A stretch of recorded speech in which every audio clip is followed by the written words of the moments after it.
Hey, Jackson Revival Center, this is Pastor Jennifer, and I am so excited and elated to have another opportunity to spend a moment with you. Listen, I want to welcome you to part 2 of our Financial Empowerment Seminar. This has been hosted by our own Bishop Van Moody and Bishop DeAndre Salter. Tonight, you are going to receive some very powerful and useful practical information as it relates to your finances. Listen, we understand that the love of money is the root of all evil, but we also understand Scripture declares that money answers all things. The Bible lets us know that where our heart is, there will our money or our treasure be also. All throughout the Scripture, it talks about money. God cares how we steward our finances. He said, I wish above all things that you would prosper and be in health, even as your soul prospers. So that's why we felt it very important to bring you this financial empowerment seminar so that your life can prosper, but first your soul must prosper. So I want you to buckle your seatbelt and get ready. There's going to be some great information shared tonight. We're also sharing resources with you so that you can follow up on this information and determine how to best apply it to each situation in your life. So for right now, I want you to sit back, enjoy, and may God bless you as you watch. Okay, so here's what we're going to do, family. We're getting ready for our second session. We're getting ready to go from New York and New Jersey all the way to LA. But let me introduce to you the convener for our next session, Building Generational Wealth. We are honored to have another amazing man and leader and a brother, Pastor George Thompson. He is the founder of Thompson Wealth Management. He's the managing partner there. It's a registered investment advisory firm with more than 20 years in the financial industry. He formed Thompson Wealth Management in 2005 to simply offer a broad range of financial planning and investment management services to individuals, corporations, and organizations. He holds tons of security registrations. He has his Series 6, Series 7, 63, 65, and 24, as well as life, health, disability insurance licensing. For those in the financial world, that means he's legit. Amen. He didn't fall off the back of the truck trying to give you some financial wisdom. But he is, highly touted, been featured in Black Enterprise, on Wall Street. I mean, he's received tons of awards, and a lot about his bio you can access from the registration page. One of the things that I love about him, and let me just brag on him a little bit, he won't talk about this, but last year he received, Colin Powell gave him the award for being the top financial investor, top financial planner in America, and that's a big deal. That's a big, big deal. That he's a brother, and amen, hallelujah. That's a big deal, but he is also a great friend and a great man of God. He's been a personal blessing to my family and I, some of the financial decisions that we've made. He's advised us on, as Bishop Salter has as well. So would you receive him now? Because you're going to be blessed by Pastor George Thompson, and he's going to take us into building generational wealth. Amen. Thank you so much, Bishop Dan. And also, I want to thank you for doing this, because this has really been a blessing, and it's been his heart. Just want everyone to know on the line and also on the video conference that we have been talking for months. We were supposed to have this on April 3rd or April 4th in Birmingham. And he really wants everyone to have this knowledge. And I just appreciate your heart, Bishop. And I also want to thank DeAndre, the way you broke it down, Bishop DeAndre, and just in teaching, and everyone that listened to everything he said. I agree with everything that he said, and the margin and how you broke it down. And I look forward to our time that we're going to have right now. I just want to let you know up front, I've been praying for this for months for you to receive this. And I pray that you learn something, and then also that you pass it along to your family. Because today we're going to be talking about generational wealth. And I'll be walking through some components of that. And I just want to make sure that you just learn something, and then I'll be open for questions and I'll be able to help in that area. So first, everybody can see the slide, right? So I want to talk about building generational wealth. So one of the first things is this. We already talked about questions. Please write them in the chat, and then I'll be able to address them. And then one other disclaimer. Sometimes I get so excited that I start talking fast. It's not I want you to miss anything. All of these slides and some of the slides, and I'm going to show you some very practical steps. And when I'm walking through the steps, it is just, I'll make sure that you get the video, or you also get the pictures, and you also get all the slides, and they're all available. Also, he already said I'm a financial advisor, so I do just have to put that up just to let you know that I'm a financial advisor. And today, if I mention a stock, it's just an example. I'm not trying to give out financial advice right now. I'll give you a resource at the end if you'd like to do that.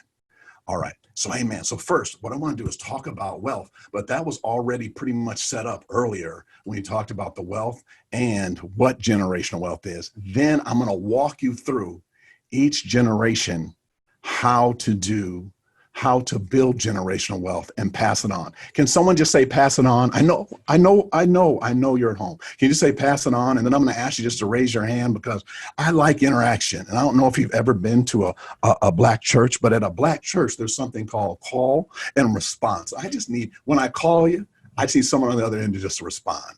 Because if you're interactive, if you just sit there and you don't listen to anything, you'll remember less than 5% of what I say. If you interact with me, it'll double. If you write things down or you get the slides, then we'll do it. But I want to seal it in your spirit. Amen. And we have time to do it. So first, I just want to talk to you about, first of all, what wealth is. Wealth, and we talked about net worth earlier. Wealth is something that is an asset that you can continue to grow. In other words, your money makes money.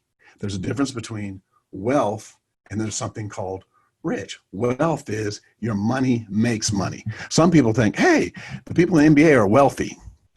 Actually, they're rich. Wealthy is the people who can write their checks. Shaq said that. So it is this the people that can write their checks. So you have to walk through that process. So one of the things is, I just want to also show you what a generation is. So right here you see me, and then right to my left is my dad, George Sr.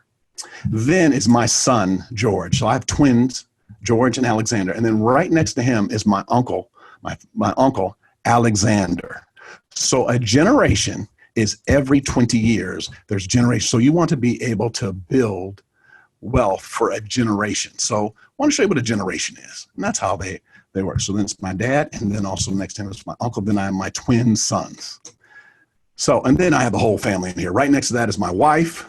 And then on the other side of and then there's my brother right next to me, Daryl. And then right next to him is my twin sister, Jennifer. So yes, I'm a twin that has twins. And then there's my stepmother, Terry. And then you see my dad and the twin sons. So I just want to let you know my family real quick. Then we're going to go ahead and get going.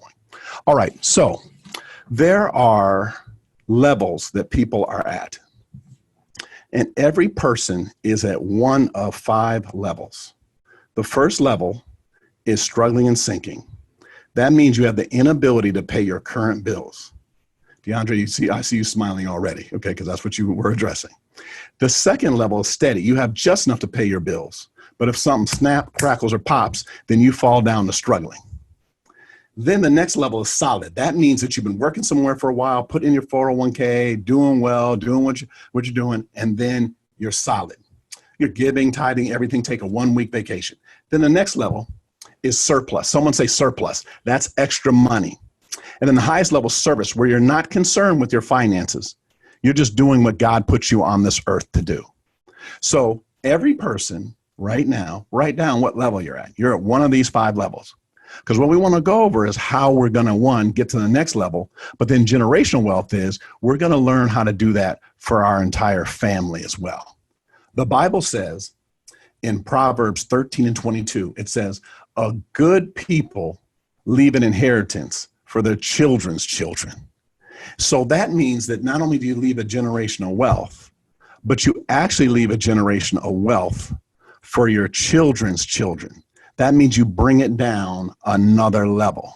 So so there's 2 ways that you're going to be able to build generational wealth. That is by not only giving money. I'm going to change the word from money to resources, because you want to have resources. And then the second is you want to have knowledge. You want to teach them knowledge, because just giving money will not keep growing if you don't keep doing it. So you have to do both at the same time. So then there are 4 stages. I just want to walk through the stages of it. So this is actually how wealth is built. So next is there's 4 stages of growth. Just laying a little bit of platform. The first is spending control. That means having a budget. Then the next is debt elimination. We're going to talk about how to get out of debt. Then the third is savesting, knowing how to save and knowing how to invest. And then the fourth is building a wealth machine. That's how wealth is created. So now what we've covered so far is what a generation is, and then now how wealth is created. Last one, and then I'll show slides. And then also see in the chat, someone's asking also about, hey, can I get these slides? So these slides are available later. And this one was also in my book, The Wealth Cycle.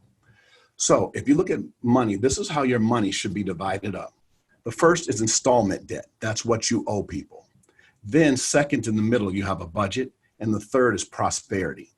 So right now in this current economy, you want to make your budget smaller. Your debt, you want to negotiate. Basically, everything that Bishop Salter said, that's from his second slide that he showed. You want to start negotiating all that debt.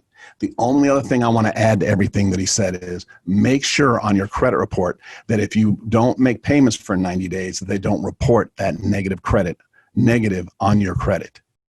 And then the third area, though, that I want to make sure that we're spending time on today is this: prosperity. This is not the time to sell your prosperity. I'll be going into investments at a later session. I'm letting you know that later session, I'm going to be going into investments and how investments work. But this is not the time to be selling securities or selling investments. We want to talk about that. This is not the time to be selling property or to be doing that. So now is the time that you actually walk through them. So now we've talked about wealth and we've talked about that. So now let's talk about money. So just some basic things that you want to understand. And these were a little bit laid out with Bishop Van earlier. But do you guys know that millennials right now are living on less than what baby boomers did? So if someone right now is turning 60 or 65, they actually had more money than people had right now with the millennials. In this sense, somebody that got out of college, let's say 40 years ago, they would go out and they'd get a job and they'd work and they'd be able to afford a home. But now, because of student loan debt and rising home values, people aren't able to do that at that exact same way. And this, just another statistic. Did you know that 70% of people, you pass the generational wealth from one generation to the next, 70% are lost in the second generation, and they're lost for those exact same reasons. Debt, but I think it's more knowledge. We don't have the knowledge of how we should be running and how we should be doing this. So one of the first things we want to do is we want to start educating our children and having some conversations about finances with our families. Not just where we're keeping everything to ourselves, where we're just starting to talk and then talk to them. So, like in your family, like my dad, it's interesting, my dad now that we're safe at home, one of the things he does, he calls my children, his grandchildren, and he reads stories to them over Zoom, and he just loves it. I called him one day and he wanted to read a story. Then I call him up the next week, he shows up, he got a hat on to read the story, and he's passing knowledge to them. But we also want to pass financial knowledge to them. People that are good financially, you need to be talking to your kids and your grandkids. Also, even if you weren't, you also need to talk to them about mistakes you made and also things you've done to rectify it. So I just listed some questions that are just good ones to ask.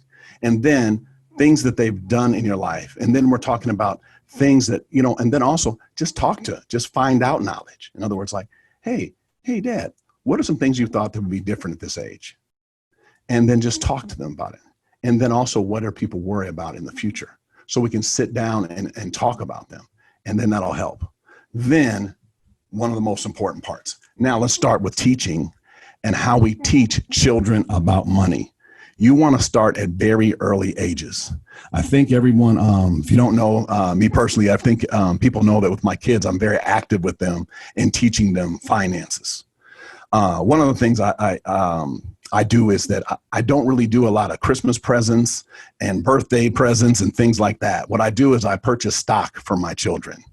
And I'm going to show pictures later on. We do investing, but I buy my children homes. So I don't do a lot of, I don't do the little G.I. Joe with the Kung Fu grip or things like that. I'm buying them stocks. So and if you have any questions about that, I want you to think about something right now. If your parents, when you turned 18 years old, said to you, we have $250,000 saved up that we've been saving since you've been young, since you were a child, and this is what you have access to. So, and then would you like that or all the toys that you had? So you want to start investing with your children and start teaching them about finances. So one of the first things is, one, you want to start investing. So I teach something called the Wealth Academy at Faithful Central, and we teach our rites of passage, and this is for children under 18. We teach parents and the children how to invest. So again, here goes my first not stock recommendation, but in doing it. But I spent the whole time, a lot of the time talking to the younger kids about, hey, how much of those Nike shoes did you have on? And they'll tell me $130. And well, just want to let you know, and I'll pull up the stock quote and I'll show them how much the stock cost. I said, I want you to think about buying the stock because that appreciates. And then what happens is, you guys know when you put on a pair of shoes and you wear them around, they depreciate. So teaching children to start them asking. So what we do is we learn how to compromise. Like, hey, let's get a pair of $60 kicks and then let's get a share of stock.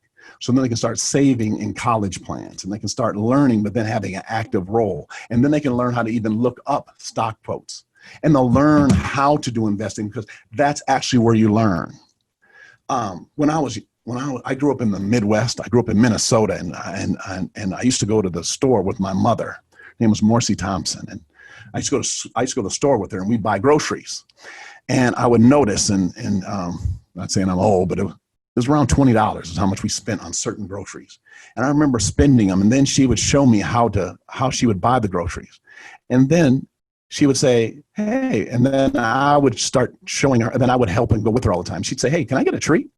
And then she'd say, George, you want a treat? I'd say, yeah. And then I'd buy a candy bar to be $1 and I'd keep it.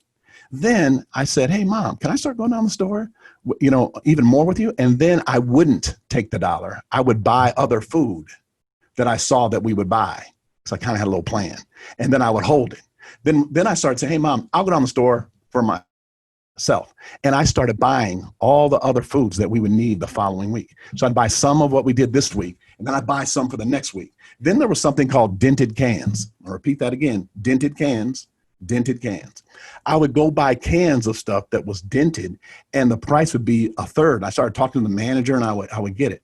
Then at the end of the month, there was a tournament I need to go to, a volleyball tournament. And I walked in there. I said, hey, Mom, want me to go shopping for you? She said, yeah. I go, and she gives me a $20 bill. I put it in my top pocket. I go down and get some milk and just one or two other things. And I come back and I set the bag down. Then my mom looks in the bag and says, where are all the groceries? Then, above your refrigerator when you were a kid, that little area, I took down all the groceries that I'd accumulated over the prior weeks and set them down in the bag. She looks at me and she says, I think one day you may work in the financial industry. What did she teach me? How to delay gratification. If you want to be a good investor and be good financially, you have to learn how to delay gratification. So one of the things that not only that my mother did is I started doing that. I teach my children the exact same thing. When we go down, if they do really good on their spelling and they do really good with all their studies that week, I always say, hey, let's go out to lunch. They like Panda. So I said, hey, you guys know Panda Express? You guys can nod, Panda Express? You guys know that? Go down to Panda, and they say, okay, I like the super greens. They get the noodles. They get the stuff. They get the orange chicken, the daddy's chicken. That's a teriyaki chicken. I'm trying to, stay in some form of shape. So I'm trying to get, healthier food. Then at the end, what do they have at the end at Panda? That whole big ice chest. We do not buy drinks for our children at all. You know, the drinks like how sodas are $3 and all that stuff. We don't do that. That's because of something we did called the financial fast, where we don't even eat out during that, but we don't buy sodas. The money that we would have spent on sodas, we don't do that. So I get down to the end of the line, and Alexander, I'm calling people's name out now, says, "Daddy, I want a soda." I do my best Fred Sanford. I stepped back and said, "The big one's coming." Then my son, George, he says, "Yeah, we want a drink." And I said, "Hey, if you guys want a drink, then let's put all the food back and just go get sodas." And they said, "No." Now, this happened a couple years ago. Now they don't even ask for drinks because we take that same amount of money. I know everyone says, "Hey, it's only $3. It's not that much." But if you take 3 times 5 people, that's $15. And if you take that same $15 and you multiply that $15 times 5 days, that's $75 a week. You take that same $75 a week times 4, that's $300 a month.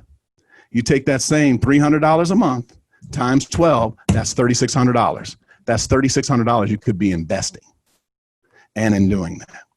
So you want to teach your kids the exact same thing about investing. So last things about kids, and then I'll move on, is this. Watch how you communicate with your children. Don't say to your children ever, "I can't afford something." I've never told my children that. They can go in a store, they can point at anything. They can say, "Hey, Daddy, can I have this or I do that?" I don't ever tell them we can't afford it. I turn to them and I look at them and I say, "That's not how we allocate our resources." They say it all the time. They'll come in, "Hey, can we do this?" I came to school. This is when school was in. I come to school one day. I walk in. My son says to me, "Daddy, you look handsome today," when I come pick him up. I said, I smile and sit down. I said, "Okay, that's great." He goes, "Hey, Daddy, you know where Target is? I heard they have Pokemon cards down there. Do you want to go down there and get them?" I said, "Son, that's not how we allocate our resources." And it's not giving them things.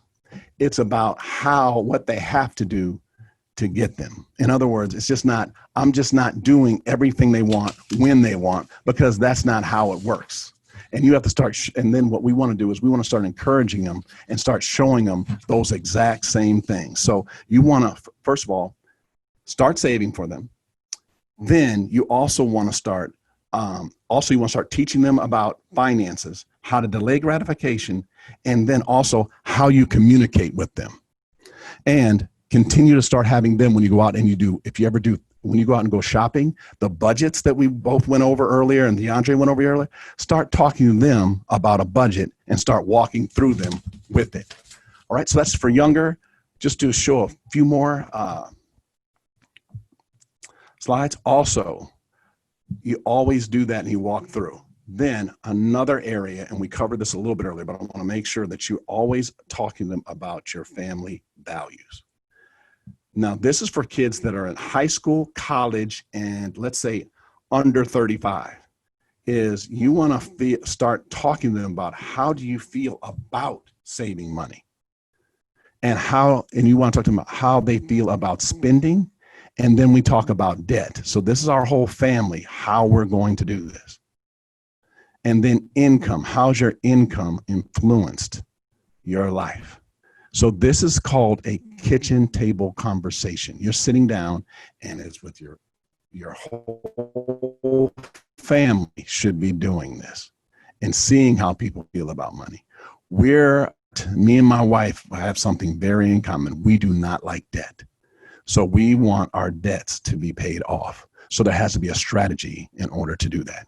And also spending. And then also, I'm using the word savesting.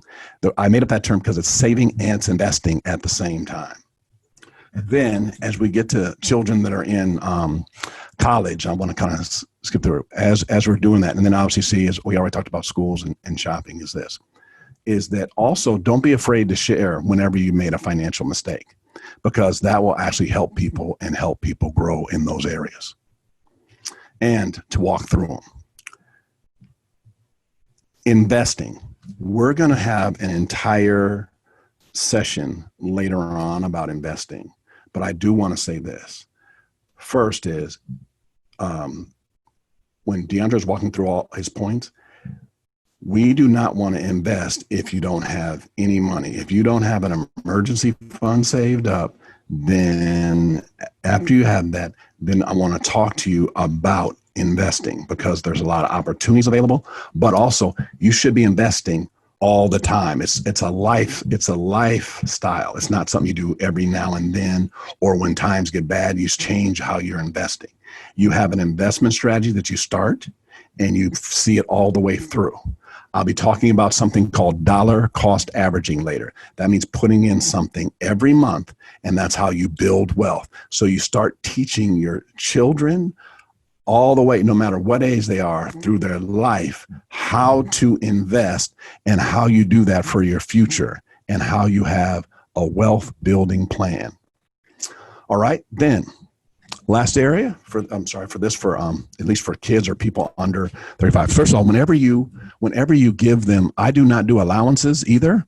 People are paid commissions and fees. I think I told you I grew up in the Midwest. I used to have a snow plowing business where I went and plowed snow. And I used to plow snow, and I used to make money doing that. Then my dad bought a snow plow to help me do it, and I did everyone in the area, and I was making hundreds of dollars a month and delivering papers and doing all that. Then my dad started charging me to use his snow plow because he saw how much money I was making and in doing that. So you want to make sure that you have a plan, that you're actually showing your children how to manage their money at any age. And this is 35 on down. First of all, you want to have them divide up into 3 buckets. First is giving. You also have to teach at a young age how to give. And then you want to say in the second bucket, they save and invest. Then the third bucket is spending. Does everybody see the order? We start with giving. Can everybody hold up 3 fingers? There's 3 economic systems at work at all times. Always remember this. The first is God's system. God gives, you receive. The second system is the world system. It's built on borrowing and lending. In a moment, Bob's a little bit later on about. So that's a $2 trillion plan. Do you guys understand that directly goes to the debt of the United States? And at some point, someone's got to pay for that. So the world is built on borrowing and lending, right? And then how does that translate to you? That translates to you because if you want to buy a house, what do you do? You have to get a loan. If you want to go to some people think that if you have to go to college, a loan. If you want to buy a car, you think you have to get a loan. But see, we want to start setting these things up right now. Not the case. I'm setting it up. I want to set up right now where my children don't, because of the preparation we're making right now. But if you have to get them, I totally understand it. But we want to start that. And then we want to do this generationally so that your children don't do it and your children's children don't do it. And then third is spending. That's the third category. So you want to start prioritizing what you do. Amen. Good. All right. So then teenagers, same thing. We want to have them teach in the same manner. You want to have teenagers, you're talking to them about their finances and then also giving them responsibilities. So teenagers, and when people go off to college, you want to also stop saving people. I'm going to say it again. Stop saving people. When people make a financial mistake, let them pay for it. So that way they'll stop doing it. If they go and put something on a credit card and then you rescue them, they will continue to do that. Should I repeat it 3 times? No, I won't do it. I think, did you get it, everybody? Can I just get a little head nod from you? All right. All right, cool. Can I get a little hand raise if you save somebody and now you kind of come back and said, maybe I shouldn't have done that. See, one of the best gifts that you can give your child is the gift of responsibility and accountability. Because if you don't have accountability and you don't do that, then what you do is you build some people entitled. There's a statement that's made sometimes, I don't want my kids to suffer like I did. I said, if you don't want them to do that, then you have to do education as well as the financial part. Giving them finances does not do that because they can actually spend all of your money very rapidly. All right, then you always make college a family discussion. If somebody wants to go to college, explain to them what student debt is, explain to them what the options are. And then I live in California, and then we have people all over the country also look at state schools, how much it costs to go there, maybe the first 2 years. And then maybe if you want to go to a private institution, what it is the second 2 years, and see how much that helps, or community colleges or any of those. But all I'm going to say is put all the options on the table and make sure everyone's applied for every grant, everything they can do, and all the resources. And also talk about career planning. Like if you get this degree, what does that translate into? And then obviously, we're going to talk about the pitfalls of credit cards, bank fees. You guys know I call credit cards plastic crack. I want people to get off of that, but that's on a different day. So, but you got to check in, and you guys know these family meetings. We have them every 2 weeks. And we go over our finances. And you see, when we have our family meetings, we go over finances. It always needs to be fun. It shouldn't be, you don't want to have financial meetings just when you're in a crisis, when you're in your own personal crisis. Because remember, there were 3 economic systems: God's system, built on borrowing and lending. God's system, built on giving and receiving. The world system, built on borrowing and lending. And the third system is your own personal finances. So you have to learn how to manage all 3. So do your children, and then hold on, I'm gonna go up. So do your parents. So that's why you want to sit down and have a conversation with everybody in doing it. All right, so here, just hope I don't get in trouble. Boomerang. That means if you have children right now, because of what's going on in this current environment, if your kids want to come back home and do that, God's first time I'm saying this, I'm all for it. But I just want to let everybody know this: there is no free rent at home. I'm sorry, Bishop. Here we go. There's no free rent at home. There is no free rent at home. If you have an African-American male son above age 18, if you let him live at home rent-free, you're taking a 12-gauge shotgun and shooting him in the foot literally every day. Okay? Please don't hang up the line. It'll get better. Bob will be very nice and friendly. I'm on a personal crusade almost on this.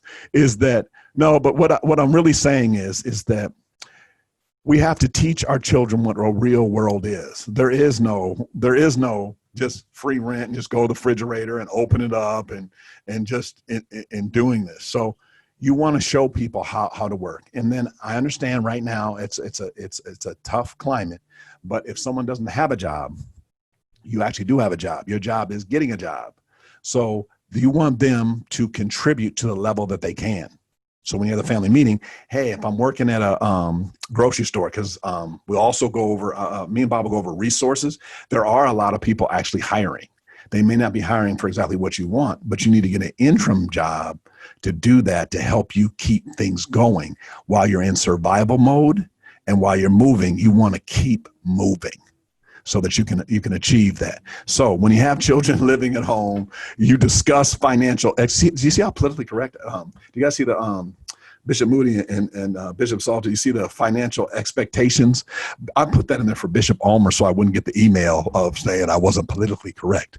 I used to say, their credit was jacked up. I had to start saying it's challenged instead. So discuss financial expectations. That means you're paying everybody. I'm sorry, I'm translating that into that's you paying. All right. and living arrangements. One more thing, if your kids are living at home, and then you set the same ground rules. People can't be out, there's certain rules. And then you also set roommate ground rules, like things, cleaning, things have to be done.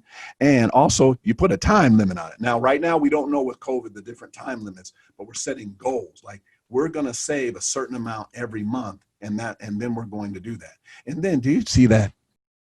Discuss rent, food costs, and other financial contributions. So these are things that need to be discussed and then doing them. Now, also on a positive note with these, here in California, a 2-bedroom apartment is averaging around $2,500 a month. That's just what they are and what they're averaging. So if your child moves back in, you may not start them at $2,500 based on what they're making, but you may start at $500 and start raising it $100 a month. Hear me out. This is why this is called family wealth management. Do you know what we're starting to do here a lot with our clients and people that we're working with? when their child moves out to buy a house, you actually just save that money. Like, let's say they're paying, I'm just using $1,000 a month, and they save that for a year. Then you use that to help them with a down payment or help them in a home, fix it up, or in giving it to them. That's why you keep the communication open. And then you walk through all conflicts by having them. I call them, I don't know, maybe it's from I grew up in the Midwest and my parents from the South. It's just called kitchen table conversations. And you just want to make sure you do that. All right. So that is how you work with kids. And then I want to talk about, if you're already nearing retirement age or thinking about retirement age, is start discussing with your parents about retirement, or you discuss retirement. Because from age 50 to 60 is supposed to be prime earning years. Those are years where you're saving more, and because kids are supposed to be all in college or out of college, and you're supposed to be done. Then you're working on your retirement, but then you're also continuing to move forward in that area. So talk about retirement. And this is another thing. I talk about retirement all the time. You should be talking about that with your kids, and that should be a good family conversation about wealth building. And we want to find out what the definition is of retirement, and how and what everyone thinks about it, what everyone's values with retirement. Like, in other words, are you going to live in the same house you live in right now? How much are you going to need to retire? Are you going to partially retire? And then what age you're going to retire at. Then another thing, two other things that aren't usually factored in with retirement, the two things that are not factored in enough is how much you're going to spend on healthcare for retirement. I think people haven't really looked at that. And the second one is inflation. I should say inflation, but I'm going to call it longevity. I know right now in the middle of this COVID-19 epidemic, pandemic, but the challenge is right now is that people are living longer, and you want to make sure that your money lasts. So there's a lot of things your family can do to come together to help each other's finances. And then you can what's called spread out. So I'm going to repeat it again. You're going to come together and then spread out. So let me give you an example with investing, and then I'm almost done. With investing, you may decide to live together as a family. More people may come together if it's tight right now, and then begin to save money, and then go out and buy another unit. Like in Los Angeles, when people come to my real estate classes, I used to spend most of my time. I did a class called Buy Inglewood. By the way, guys, Faithful Central Church is in Inglewood, California, and they're building all this stadiums. And you guys know we used to own the Forum, and now we're seeing all this with the stadiums. I'm going to say the Rams Stadium, because they don't mention much about the Chargers in there, but the Rams, the Chargers Stadium, and all the Hollywood Park. Nobody wanted to live in Inglewood, and property values were the average property value was under $300,000. Now it's gone up 60% in the last 4 years. People should be and continue to not only buy a home, but then I was always encouraging people to buy units, buy 3 or 4 units. So one of the things to do was to buy your home, but then to come out as a family and start buying them and leverage your resources. If somebody if your dad, mother, someone was in the military, use your VA loan to help your family to help get loans, and use resources to help do that.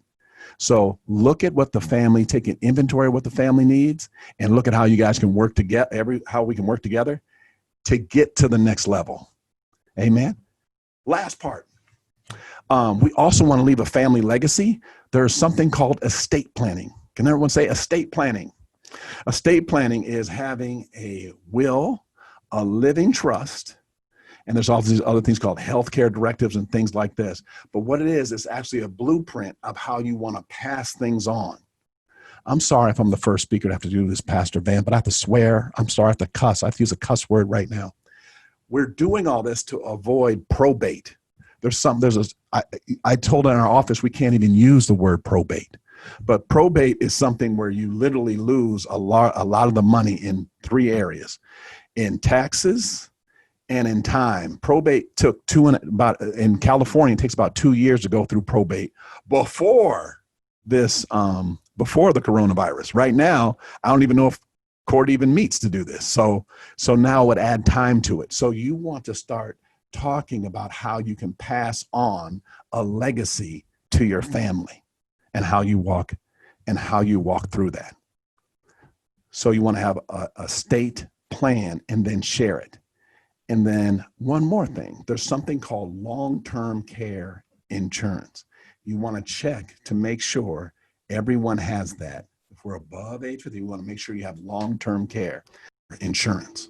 And the reason why we need to have this is if you don't have it, it's one of those things. Sorry, my mom said that. My mother always said this. Better to have it and not need it than need it and not have it. You don't know you need it till you need it. So you want to make sure you have it. Do you know the cost of caring for a person in your own house? I can give you rough estimates, but it may cost $5 or $6, $7, up to $12,000 a month for care. So you want to have insurance for that. So that's something also that you want to have in your plan and walk through that. All right. So just want to walk through this one more time, then also just want to share something with you. So we want to have a complete plan of how to build generational wealth. That involves with taking an inventory of where you're at right now, taking an inventory of where your whole family is, how you can work together. That's kitchen table conversations, and how you can build a plan together and come out better than you were before. Turn over to Bishop Van to answer any questions, but I just want to share one more thing with you. When I had when me and my wife had our twin sons, I used to stay up late and kind of watching these different TV programs. And they had this one where they showed how they train Navy SEALs. And they train them out here in San Diego, down here, and it's off of Coronado Island. And they showed them how they train them, and they're saying they're trying to weed people out. And they said that what they were training them is they call it Buds Week. Some people call it Hell Week, and they did. And they were trying to drown proof them. They had them, and they had their hands tied, and they're trying to make sure they wouldn't drown. They kept showing, and then there was a guy in a bullhorn kept yelling, "Just get out. You can get out. You can quit. You can just go home. You can be in your own bed tonight." And they keep them awake at night. Then they'd show them how to take their weapons apart and how to put them back together. Then they would show them carrying inflatable rafts in groups of 12 with all their gear on and racing back and forth up and down the beach with their full gear on. And they'd fall down and keep having to do it. Then, this is the part I can't get my head. Then they took, then one night, Master Sergeant walks in, throws a flashbang on the ground, complete darkness, and said, "Load your weapons." And all their weapons were sitting there on the floor in pieces. They learned how to put their weapons together in the dark. Then they show them taking the same boat they were carrying. They had them go out 5 miles in the ocean, Pacific Ocean, right there in San Diego. And they, with all of his gear on for a week, food, everything, weapons, push him overboard and say, "Swim back." And the whole time he's swimming back, they're yelling, "Do you want to quit? You can quit. You can just go here. We'll get you in here and do that." Then they show the Vice Admiral of the Navy, and he says this: "Many people think this is cruel and unusual punishment. But what we're doing right now is we're training these soldiers to be the best in the world. Whenever a problem rings out, or war rings out, there's something called the fog of war. And what people do is they freeze." Then he made a statement I'll never forget. He said, "More people have died because of inactivity than activity." He said, "More people have died in war from inactivity than activity." And I sat in my chair and I thought, more people have lost because they didn't do something than they could have done something. Then the Vice Admiral goes on. He said, "We train our soldiers so well that whenever they get in a tight situation and it's difficult and people are dying around, they have something called muscle memory." Muscle memory means your body automatically knows how to react. And I'm telling each and every one of you that your faith, and if you take action, you can set your family up for not only the rest of your life, but their life and their children's children. You guys know how a rubber band works? You pull the rubber band down. That's what we're in right now. And it springs up. And that's what God's saying to you. Well, Jackson Revival Center, this has been a phenomenal teaching. I pray that you guys were blessed both by last week and this week. If you did not get a chance to see both of them, make sure that you go back and get the information. We talked about the sons of Issachar and how they understood the times and knew what Israel should do. We are in a very pivotal season of our life. And so it's very important that we understand what to do, how to discern the times, and we move and we act accordingly, even in our finances. So I pray that this information and material has been a blessing to you. Once again, you're going to find the links there at the bottom of your screen to access all the resources that have been shared. And I pray that you've been blessed as you watch. Thank you for joining with us here on Wednesday nights. And we ask that you would meet us back next week as we offer Growth Track. Growth Track is going to tell you how to get connected. It's going to give you some very foundational information that you need. So if you are a member of Jackson Revival Center and you have not yet been through Growth Track, we invite you and encourage you to take advantage of the opportunity to do so the next 4 Wednesdays. Also, if you have been through Growth Track, we encourage you to revisit it as it has been revised and updated. So there's going to be some great information shared. We've got new people joining the church week by week, new people receiving salvation. And so we want to make sure everybody is prepared to plug in and to get started on the work that God has planned for you to do. So looking forward to seeing you next week on Wednesday, 6:30 to 8 o'clock. Until then, may God's absolute best be yours in every area of your life. God bless you. Have a great rest of the week.